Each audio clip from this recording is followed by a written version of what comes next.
and I am true to God. It's important to understand what Geoffrey Leonard is capable of. He lured two brothers, 16 and 13, into his home and his hands.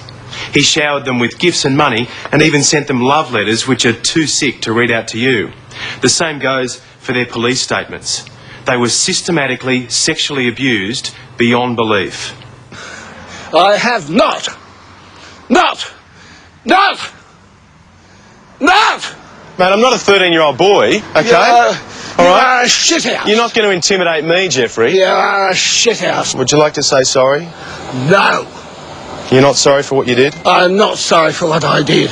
The man is clearly a problem for Hetty Johnson and her lobby group Bravehearts campaign on behalf of victims. It's absolutely unfair that the perpetrator of the crime, a vicious crime, a destructive crime, has all this freedom to live where he wants to live and to move around wherever he wants to move around, whilst the victims have been forced to spread out across the country to simply get away from him.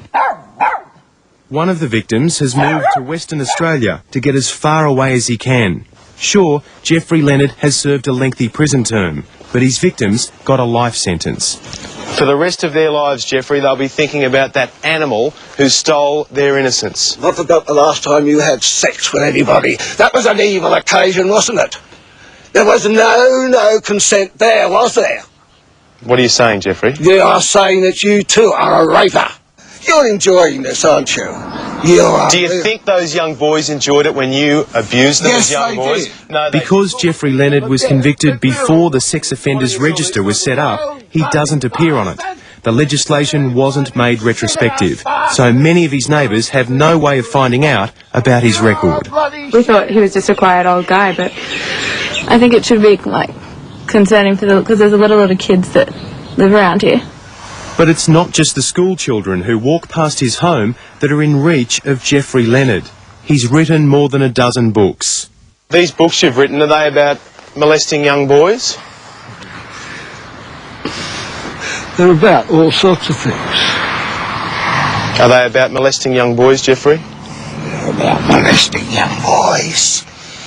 They're about molesting young boys. How to do it.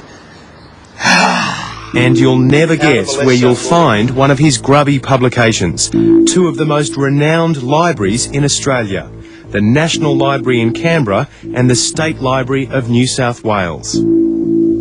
I'm a writer. What I do is I'm an advocate. Writer, pedophile, Yes. child molester, Yes. grub. Grub.